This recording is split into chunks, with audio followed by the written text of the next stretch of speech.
교재 413페이지를 펴서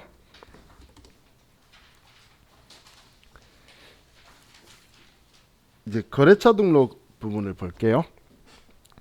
자, 거래처 등록이라는 거는 우리가 컴퓨터는 바보기 때문에 한글을 인식을 못해요.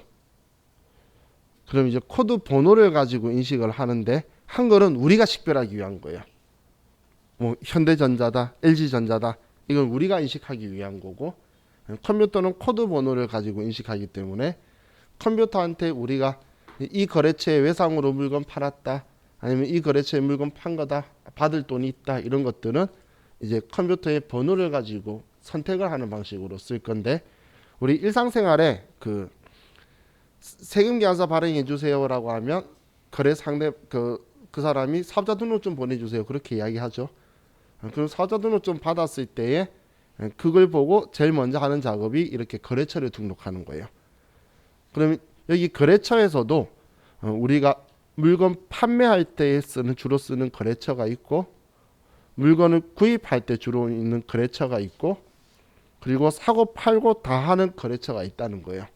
근데 전부 다 사고 팔고 하는 걸로 다 써도 상관없는데, 내가 거래처를 그냥 마우스로 선택하는 사람들은 또 항목이 추려져 있는 게 선택하기 편하겠죠. 그럴 때 이런 선택을 하는 거예요. 그럼 일반 거래처는 물건을 사고 파는 거고, 금융기관이나 신용카드는 우리가 은행별로 통장 잔액을 내 장부하고 실제 통장 잔액하고 맞춰둬야 되겠죠.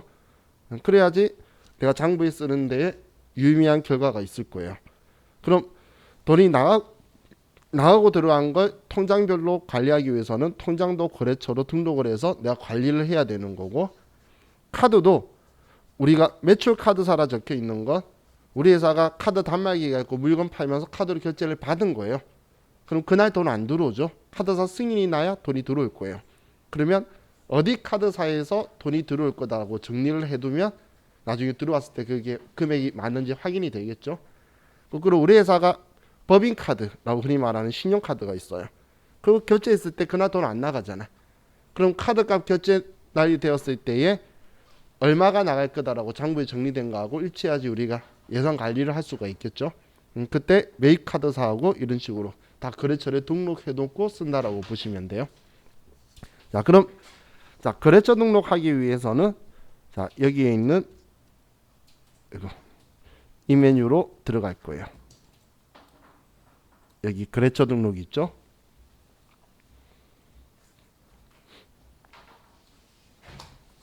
자, 그럼 이 거래처 등록에 들어가면 자, 일반 거래처가 있고 금융기관이 있고 신용카드하고 이렇게 탭이 나눠져 있는데, 제가 컴퓨터는 숫자를 가지고 인식한다라고 했죠. 그래서 앞에 코드 번호대를 쓰는데 거래처 코드 입력하라고 적혀 있는 거 보면 아래쪽 제일 하단에 아래쪽 보시면 일반 거래처는 101번부터 97,999번까지예요. 일반 거래처는.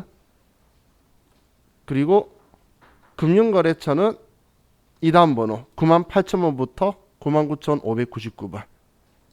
그리고 신용카드는 또 그 다음 번호부터 마지막 999까지 이렇게 번호대를 가지고 일반 거래처다, 금융거래처다, 카드거래처다라고 보는데, 내가 이 번호 범위대를 넘어갔어요. 98,000번이라고 쓰면 그 번호대 안 되니까 이 사이 쓰라고 나오는 거예요. 그럼 입력하는 방법은 엄청 쉬워요. 여러분들 인터넷이나 휴대폰으로 물건 사본 적 있으신 분들, 회원가 해본 적 있으신 분들은 그것보다 얘가 쉽기 때문에 금방 해요. 자, 그럼 하나만 먼저 같이 써볼게요. 자, 101번 주식회사 현대전자라고 치시고, 자, 유형은 1번 매출, 사업자 등록번호 208176215, 대표자 성명은 송강호,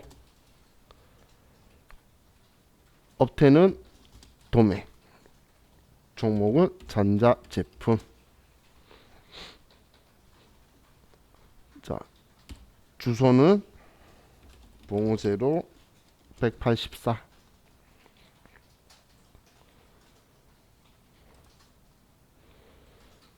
아래쪽 더 정보 없으니까 그냥 엔터 치면 끝이에요. 다들 입력하시는 소리를 들어보니 문제없이 다 잘하시는 것 같아요. 어렵나요? 어려운 건 없죠? 그래서 이게 엄청 쉬워요. 그래서 우리 한 번에 입력할 건데, 자, 제 이야기 잘 들으세요. 자, 우리 주소 입력하는 거 시험 때도 우편번호 생략하라 그래요. 왜냐면 인터넷선 뽑아달라 그러거든.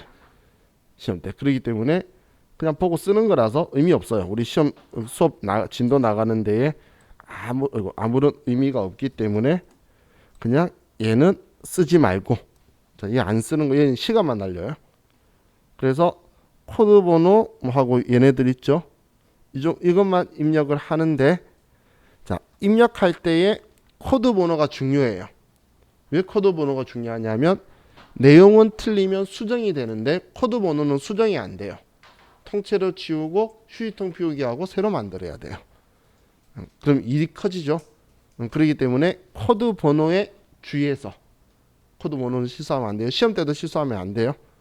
시험 때 코드 번호 알려주면서 거래처를 중간에 만들려고 그러는데 실수하면 시험 중에 윽 소리 나면 그것 때문에 그런 거예요. 다들 그런 실수를 한 번씩 하면 일이 커지거든. 그래서 자, 코드 번호만 유의하셔서 우리 중고 자동차까지만 그럼 우리 쭉 입력해 볼게요. 방법이 어려운 거 아니었으니까 저도 입력하고 여러분 하는 거 봐드릴게요.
자, 입력 되셨나요? 다음 넘어갈까요? 자, 잠시만요. 지금 전남 테크까지만 되셨으면 그 다음 신경 안 쓰셔도 돼요.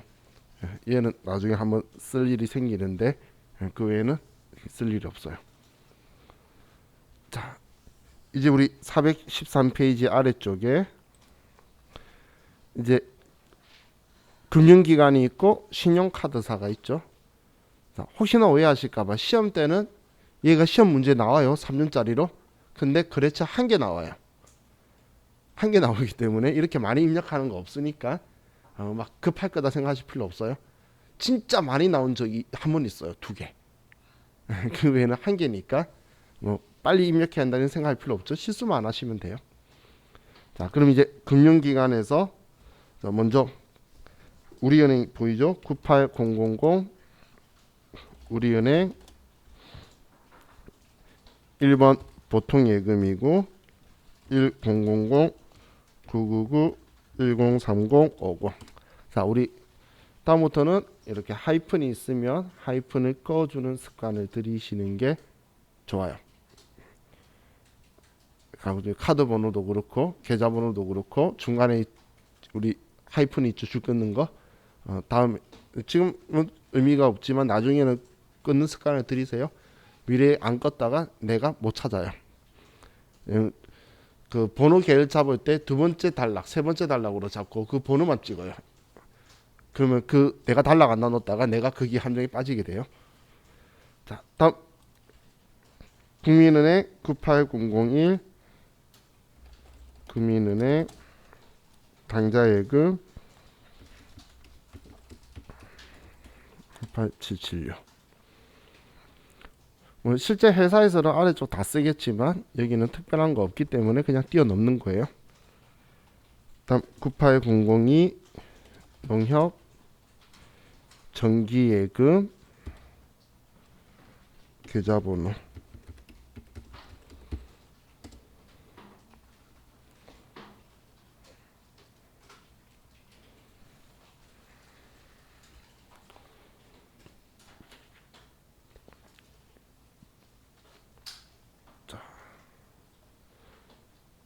그럼 이제 금융기관은 됐고 신용카드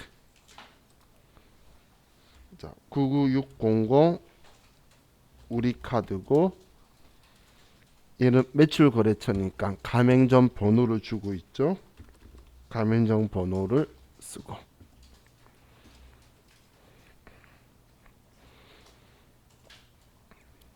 다음 99700 국민카드 가맹점 번호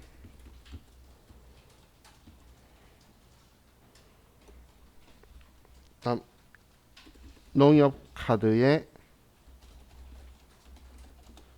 매입카드로 카드사 번호를 쓰는데 쓰시면 아마 번호 배열이 안 맞다고 뜰 거예요. 번호 배열이 안 맞다고 이런 창이 뜰 건데 그냥 이대로 쓰겠다고 얘라고 해도 진행하는데 문제 없으니까 주민등록번호처럼 배열 규칙이 있어서 그런 거예요. 그리고 카드 종료할 때는 3번 사업용 카드. 자, 이제 그냥 용어만 익혀두세요. 법인카드는 사업용 카드라고 표현하는 거예요. 일반 카드는 우리 법인카드가 아니에요. 그래서 우리 법인카드들은 사업용 카드라고 표현하는 거예요. 다음 99900 신한카드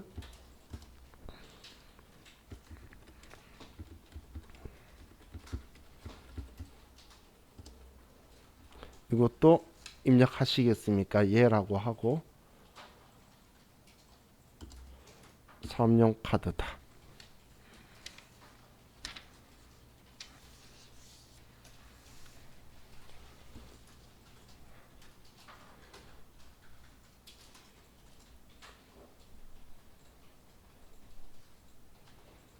이렇게 하면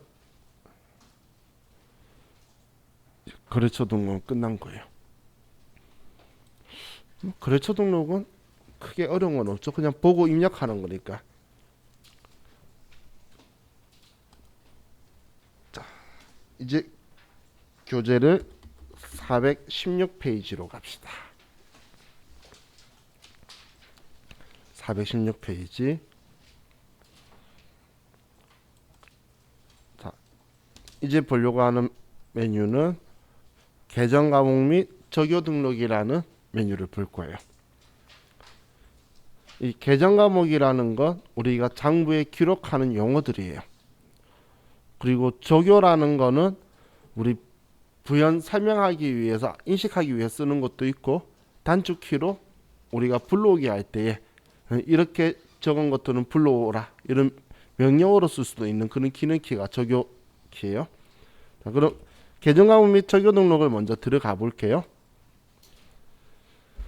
자, 들어가면 제가 컴퓨터는 한글을 인식 못한다라고 했죠. 그러면 이 번호를 가지고 인식을 해요. 지금 계정 과목이라고 말한 게 이 글자들인데 이 글자들이 우리가 재무상태표 손익계산서 이야기하면서 뭐 예를 들어 재무상태표면 얘가 당좌자산인지 재고자산인지 투자자산인지 어떻게 할 거야. 그죠?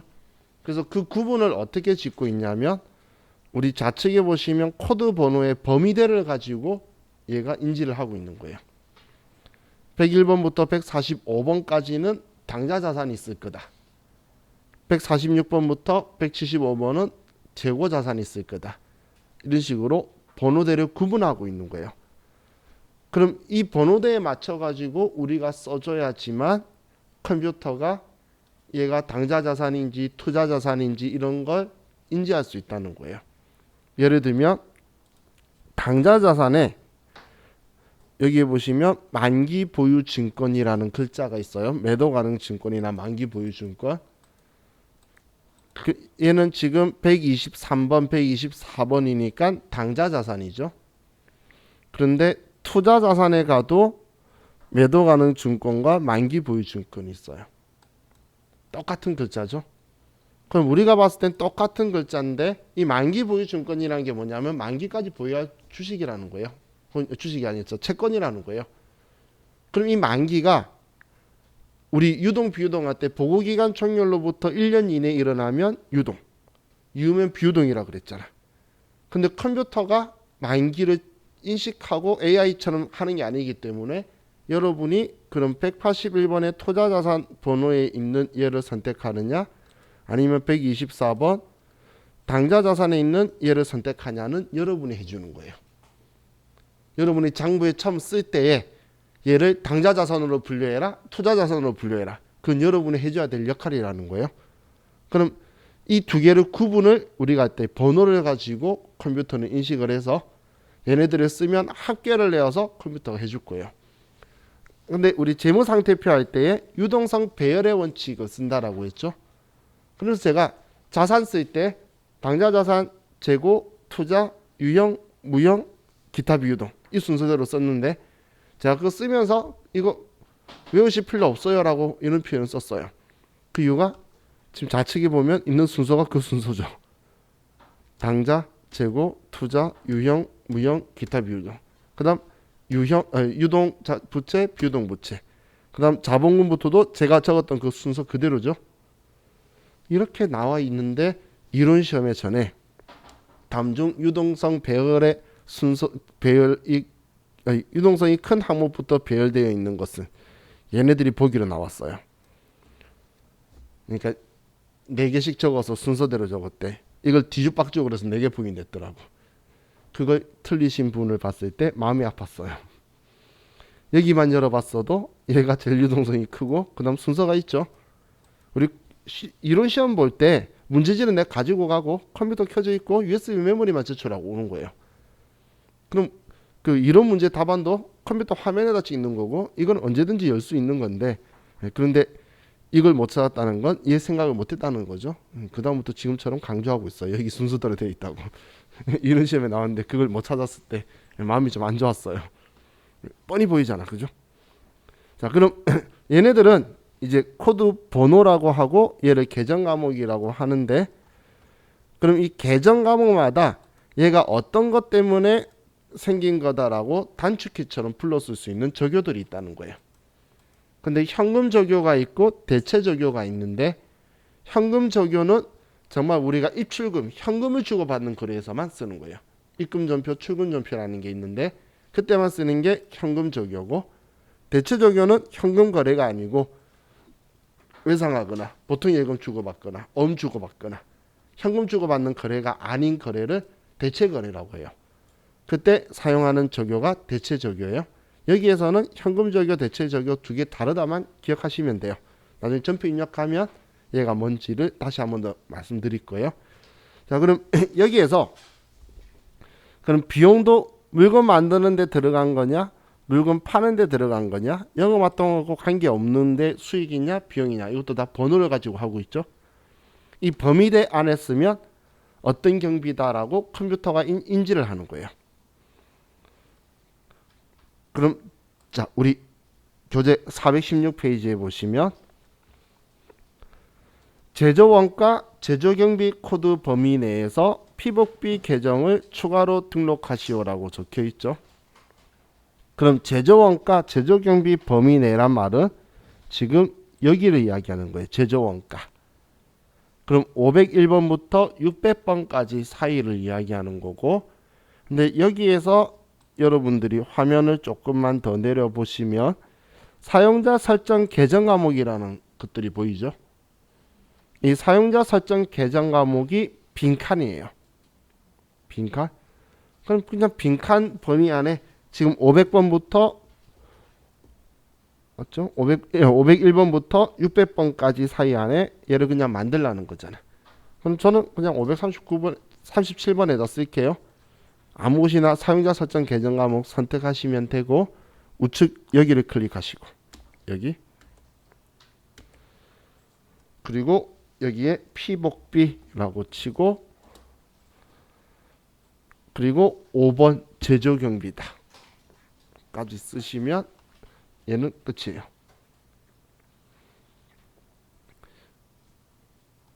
그럼 여기에서 과목 코드라고 적혀 있죠.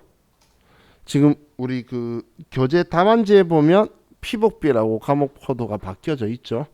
이건 교육용 버전이 아니라서 그런 거예요. 우리 교육용 버전은 얘가 안 바뀌어요.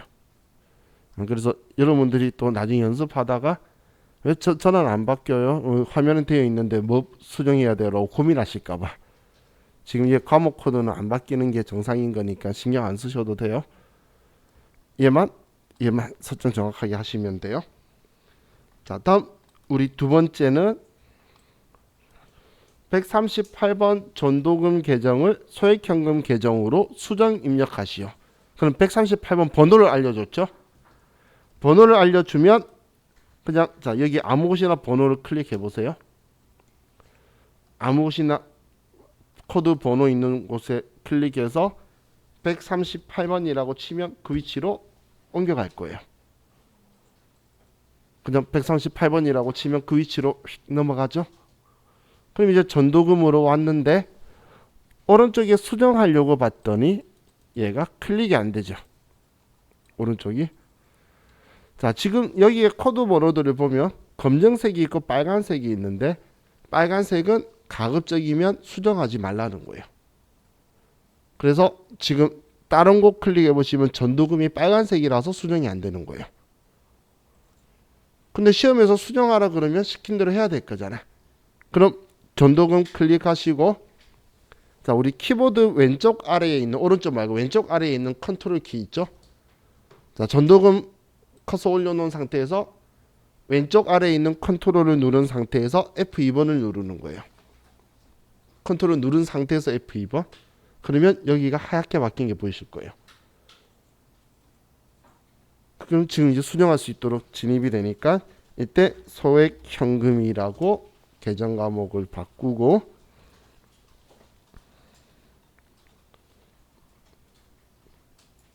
그럼 이제 얘는 수정됐죠? 그럼 다른 곳 클릭했다가 다시 클릭하면 또 안 들어가요. 소액 현금 바뀌고 나서. 그럼 이제 얘는 정상적으로 이제 끝난 거고, 다음 3번에 811번 복리후생비 계정에 현금 적용 8번 등록된 내용을 야근식 때 현금 지급으로 수정하시오. 그럼 일단 811번으로 가봐야 되겠죠. 그럼 811번 복리후생비로 갈게요.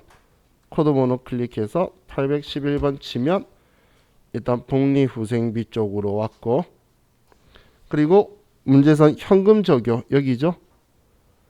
현금 적용의 8번 내용을 임직원 피복비 지급 적혀 있는 걸 야근식 때 현금 지급으로 수정하래요. 그럼 야근식 때 현금 지급으로 수정해주면 끝이죠.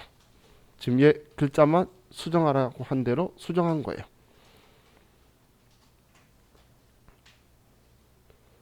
별 어려운 거 없죠?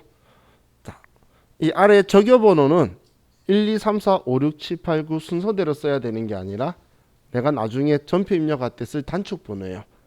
예를 들어서 우리 여기에 5번 우리 직원 회식 때 뭐 미지급 똑같은 거잖아요. 자, 얘라고 썼어요. 그럼 제가 5번을 썼죠. 근데 여기에 또 내가 4번 쓸 거예요. 4번에 우리 공장 직원 회식 때 미지급이라고 썼어요. 그러면 번호 순대로 얘가 4번이 올라가죠. 한마디로 얘는 1, 2, 3, 4, 5, 6, 7 순서대로 써야 되는 게 아니고 그냥 번호 단축 번호 써라고 하면 그 번호로 쓰는 거예요. 그 번호를 쓰시는 거예요. 적요 번호는 우리가 그 전표 입력할 때 단축 번호로 쓸 거다. 자, 그럼 이제 다음 4번 유형자산 분류에 다음의 계정 과목을 추가로 등록하시오. 자, 일단 197번 시설장치로 해서 삼각으로 만들란 이야기죠. 197번 그러면 먼저 197번 그럼 사용자 설정 계정 과목이네요. 197번이 그러면 오른쪽 클릭해서 시설 장치로 쓰고 그리고 성격은 삼각이라고 적혀 있네요. 삼각이라는 말은 뭐냐면 닳는다는 뜻이에요. 삼각이란 말은 닳는다는 거예요. 쓰면 얘가 노화돼서 닳는다 그 뜻이에요. 그럼 그 다음 아래쪽에 얘도 문제예요. 코드 번호 217번의 계정 과목명의 감가상각 누계 성격은 차감 관계 코드는 197 얘죠. 지금 197번 지금 얘가 197번 만든 거잖아. 얘랑 관계 코드가 되도록 만들란 이야기예요. 이 관계 코드가 되도록 만드는 건 자 217번 아래에 있네요. 자 217번 클릭해서 사용자 설정 계정 과목을 계정 과목 감가상각 누계액이라고 쓰고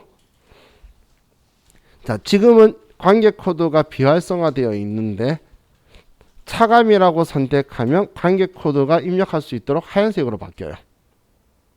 차감으로 하게 되면 이제 얘가 입력할 수 있도록 커서가 들어가지고 그럼 여기에서 F2번 눌러보시면 F2번 말풍선 눌러도 되고 그러면 197번 시설장치가 보이죠?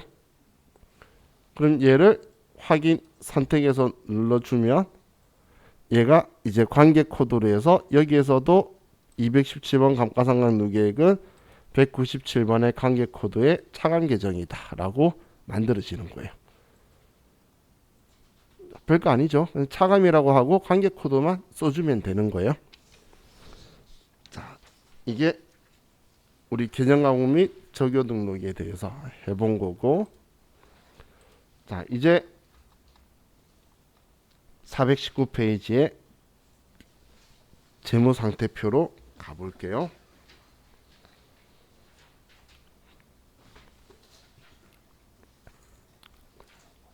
자, 이 재무상태표는 일정 시점의 재산 상태를 자산, 부채, 자본으로 보여주는 거라 그랬죠.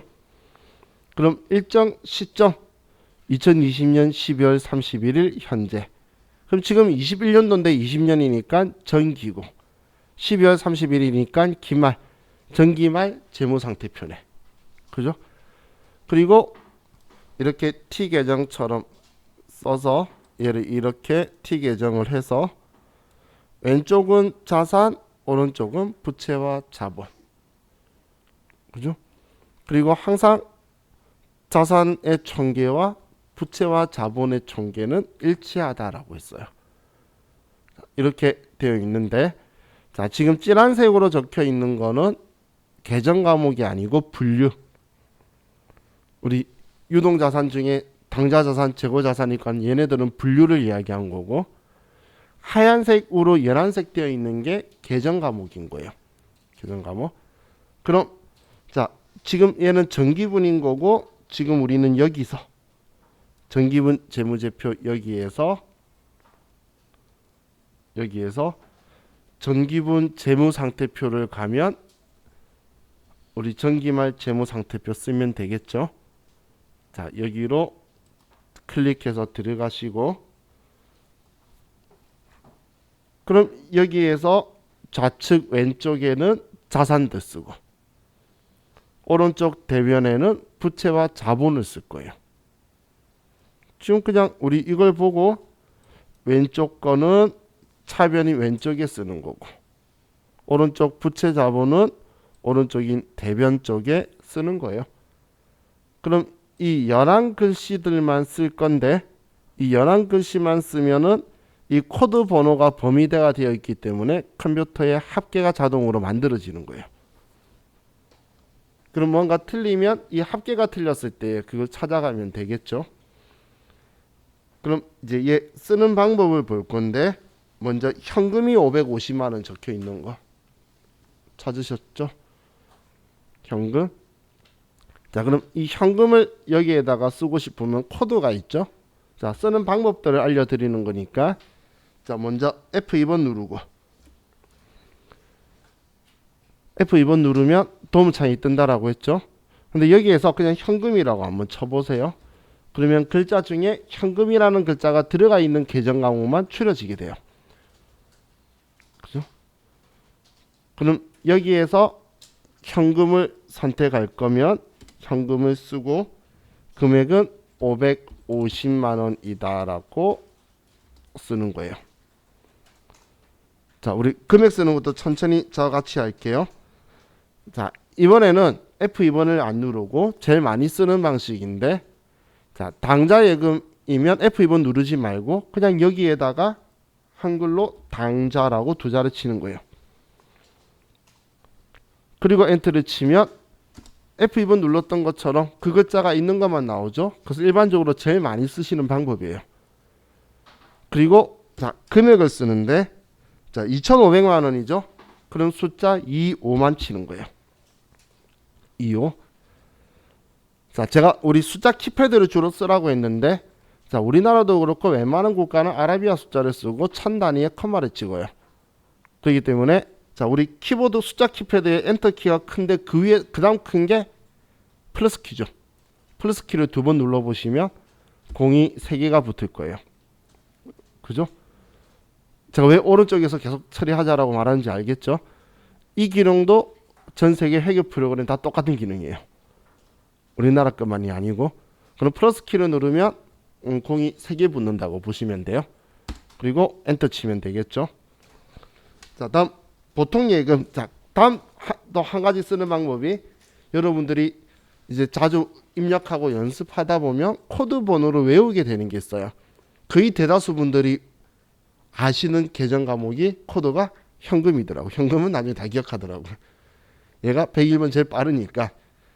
근데 자, 우리 103번이 보통 예금이에요. 내가 번호를 알면 그냥 103번이라고 103이라고 치면 돼요.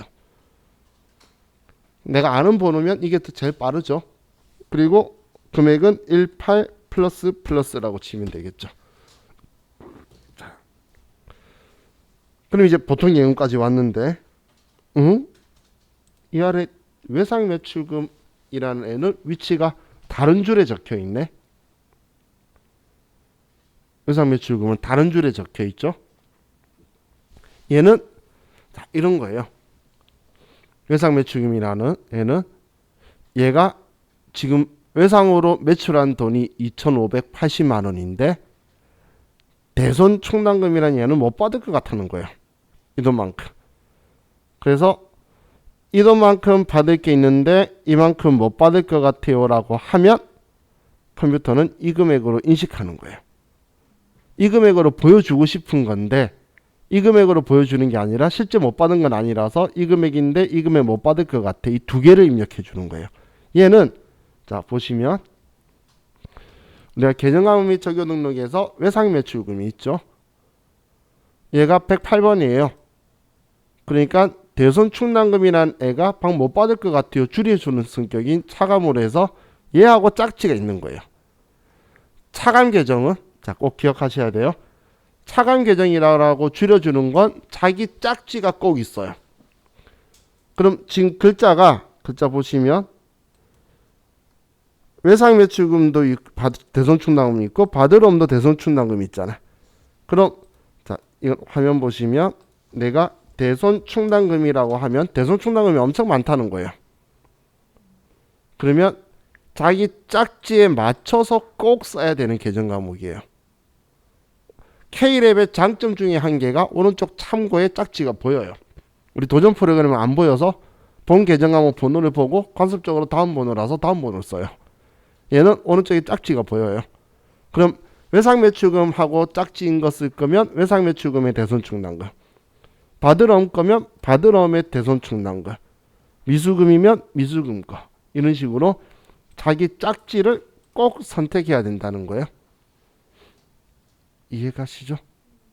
자, 그럼 자, 관습적으로 차감 계정은 다음 번호를 써요. 관계되는 애를 다 다음 번호랑 연결되어 있죠. 그래서 일반적으로는 차감 계정들은 다음 번호를 쓰는 게 관습이에요. 그럼 먼저 이제 외상 매출금이라 쓰시고, 여기 외상 치면 외상 매출금 보이죠? 외상 매출금의 금액이 2,580만 원이고, 자, 이 화면 보세요. 지금 이 금액을 쓰면은 이 금액이 더해졌잖아. 그럼 7,430만 원이죠. 그런데 제가 외상 매출금의 대손 충당금 25만 8천 원을 써서 제가 엔터 치면 금액이 늘어나는 게 아니고 줄어든다는 거예요. 그죠? 한마디로 그럼 이 금액에 이 금액 뺀 금액으로 컴퓨터는 인식한다는 거죠. 그래서 지금 이렇게 두 개를 쓰면 컴퓨터는 이 금액을 인식한다는 거예요. 그래서 이 금액을 쓰는 게 아니라 이 두 개를 입력해서 이걸로 인식하는 방식 쓴다. 이렇게 보시면 돼요.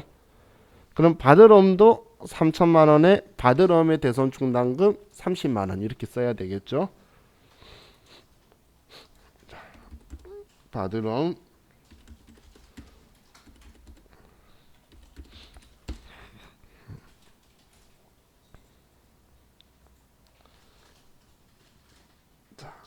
그러면 이제 우리 당좌 자산이 이 금액이 우리 교재에 당좌 자산이 있는 금액하고 일치하죠. 이 금액하고 지금 여러분 입력하신 이 금액하고 일치하면 정확하게 입력하신 거예요. 자, 다음 이제 재고 자산에서 원재료, 제품, 제공품 입력할게요. 재고 자산 그냥 아래 연결해서 그냥 쓰는 거예요. 그럼 원재료 쓰시고 제품 쓰시고 제공품 쓰시고,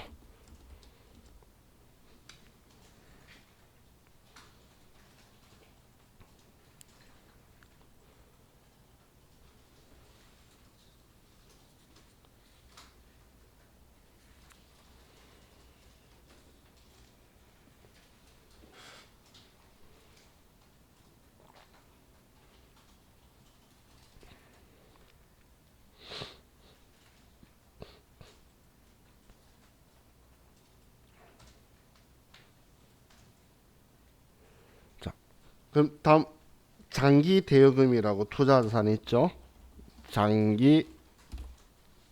장기라고 썼는데 너무 많잖아. 그럼 좀 더 쓰면 돼요. 치면 대여금까지 금액이 2천만 원 20 플러스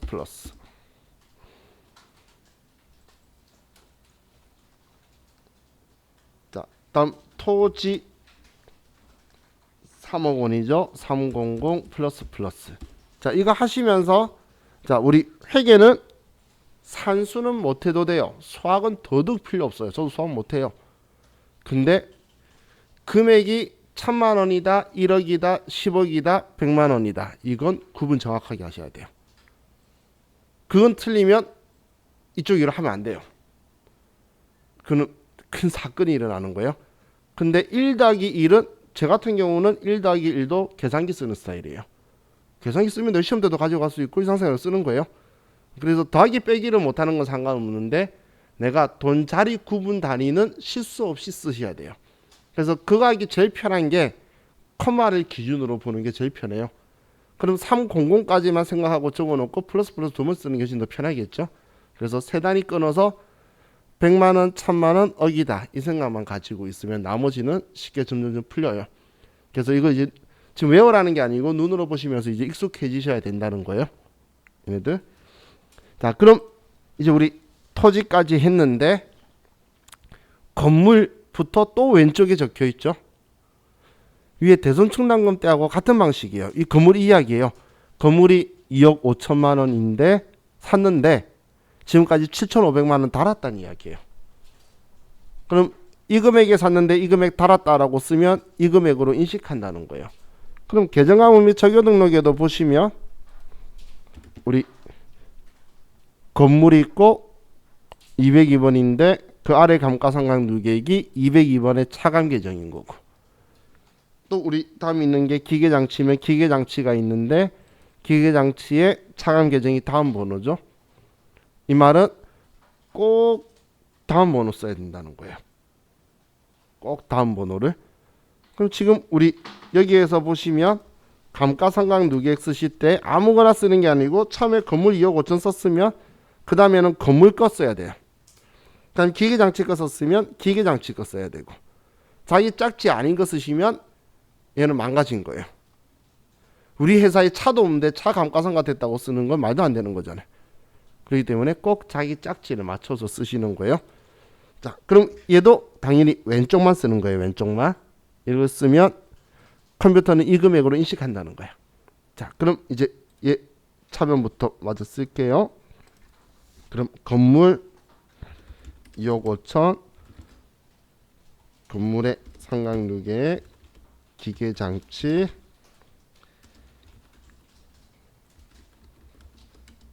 차량 운반구,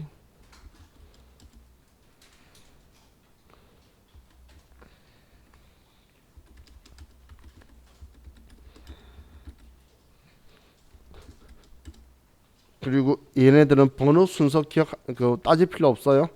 내가 빠뜨려서 밑에 쓰면 돼요. 나갔다 들어오면 어차피 결론적으로 번호 순서대로 바뀌어요. 지금 보시면 제가 원재료하고 제공품이 우리 책에 있는 대로 써서 이렇게 썼죠. 우리 제품이 150번이고 원재료 153번이잖아. 근데 책에 이렇게 적혀서 순서대로 썼는데 제가 창 닫았다가 얘를 다시 열면 번호 순대로 얘가 먼저 올라가고 얘로 바뀌어 있어요. 한마디로 얘는 내가 빠진 거 있으면 밑에 아래쪽에 쓰면 어차피 나갔다 들어오면 순서대로 되어 있으니까 신경 안 쓰셔도 돼요. 순서는 이걸 다 쓰고 나서 마지막으로 차변의 합계가 이 금액인지를 확인하는 거예요. 이 금액이 아니면 어딘가 틀린 거야. 그럼 어디가 틀렸는지 빨리 찾는 방법이 일단 진한 글씨하고 이 합계를 봐서 틀리면 그 범위 안에 계정 과목을 찾으면 되겠죠. 그렇게 해서 얘를 입력하시면 돼요. 자, 재무상태표에 자산 차변만 입력하고 이제 우리 쉬었다가 계속 연결해서 하도록 할게요.